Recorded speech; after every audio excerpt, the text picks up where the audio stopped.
get this down to an art, speaking in front of people. It's a bit scary. So first of all, I want to thank you all for being here.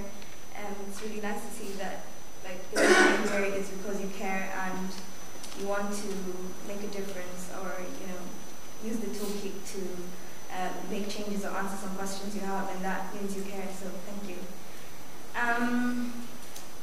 I guess first of all, I'll start with what youth work means to me personally.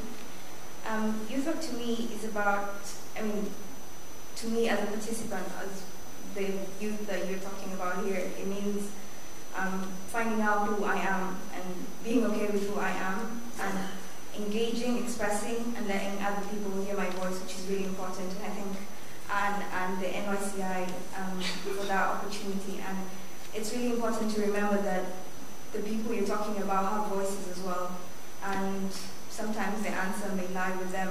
So just that was something. And also youth work is about feeling valued. Like when I participate in whatever group or youth center, I feel valued and I feel like they want me to be there and I have something to contribute.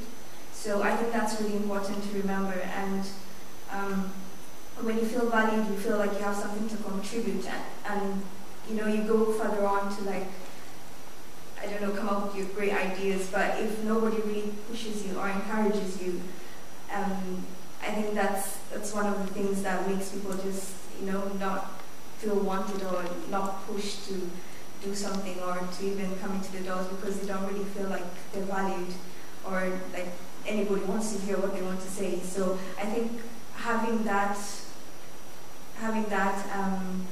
kind of encouragement to the people, to the youth who you're trying to reach to, and kind of reaching out to them, I want to hear, being curious and inquisitive, but at the same time open-minded. I think that's really important. Sorry, I can introduce myself. My name is Njoki, and I'm part of several organizations: Akidwa, Crosscare, NYCI, the Base Valley Framework Youth Center, to name a few. I started as part of the Base Youth Center, where Amel works, and I don't know, I don't even have any words, I'm speechless. Like, if it hadn't been for that, I wouldn't be here today. So, and it took them like reaching out to us. I lived in a place where I really didn't know what was going on, and there was that kind of fear, and fear is one of the main things. I'm speaking personally as an ethnic minority, and that includes travelers. And that fear of not knowing, or that stereotypical kind of view of, oh, they'll think that, and it works in both ways, like not knowing and the fear that kind of stops you from getting involved, or the assuming, I'll call it that, and assuming things makes it hard for you to get involved and stuff. So I think what the Base did, Amel and another girl called, what's her name? Lindsay. I'm really bad with names as well. Amel and Lindsay had to come and reach out a few times before I and some of my other friends went into the base and started getting involved with the projects they had. So I think, like the minister said, and like you all know, it takes something extra. It's not just like opening your door. Sometimes you have to go out there and reach out to this youth to know that you really value what you really want them into your doors and stuff. So I think that's important, to reach out and go into the community and see what happens there.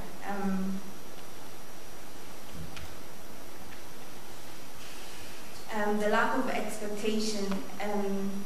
Sometimes I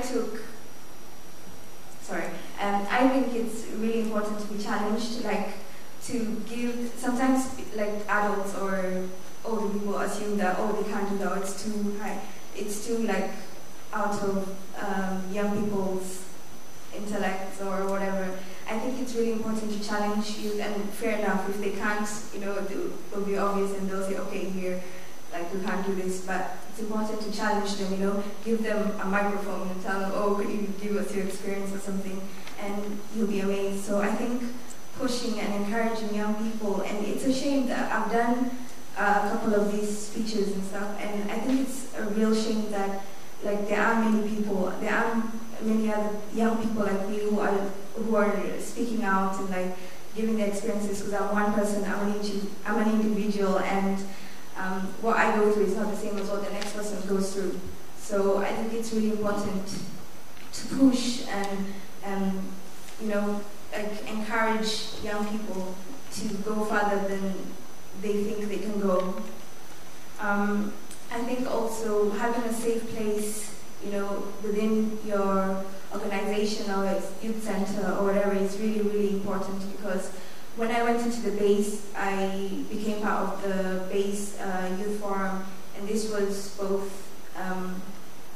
both Irish and whatever mixed background people, and that was really, really, really important for me, because I had never really mixed with Irish people, and that's where really my integration started. And what I found was really helpful is that it was an open space. We understood that people have different perspectives or different preconceptions of everything, but it was an open space, and we knew people might come up with things that were offensive, but that fear to offend was kind of put down in a way so that we could understand each other. And I think dialogue is something that's really, really important, because again, coming back to the assuming, sometimes you assume this is a problem, but you don't really know. Sometimes when you talk to someone, even when I talk to someone, and I'm like, oh, I thought it was this, but it wasn't really the case. So a safe place to dialogue, even between youth workers and stuff, because you're youth workers, but you're still people, and you still have different kind of perspectives and views and stuff. And I think a safe place to dialogue and talk about best practices and how to go about things is really important.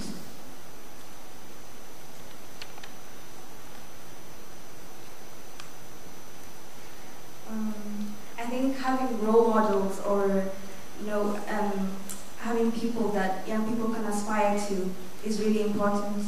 For me personally, it has helped a lot to have people I can look up to, people who maybe came from different ethnic minorities and are doing great things, and having that background and kind of knowing how to go on about it, or inviting young people to occasions, maybe not exactly like this, but somewhere where they see somebody speaking, or they're informed that there are certain things that you can aspire to. I think that's really, really important also.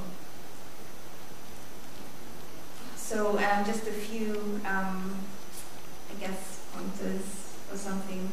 I really want to thank you all for being here. I know I'm being a bit critical and everything, but it's really great to see that people, are really interested. And I think youth work is a great tool, because it's the future. It's something that enables people, and you never know where that one person may go on to do or whatever. So I think it's really, really good. So I think it's important to be open, and just because you want to be inclusive in an organization, it doesn't mean that you'll always get the young people from every seldom heart group. And from my experience, there's nothing worse than feeling that you're welcome somewhere just to tick a box. So I think that's really important, that you don't have to go out there and get, even though you're in an area where maybe there's no ethnic minority or travelers. I think it's important to just open your doors and not look to tick every box. And coming back to the fear as well, I think fear is from a young person, speaking to youth workers who want to bring people in and include them, people who are hard to reach, as described. I think it's really important to understand the fear and understand the different cultures and the barriers and limits that are in place for people, and why they don't want to go, why they wouldn't want to come into a youth group, or limits that can be overcome as well.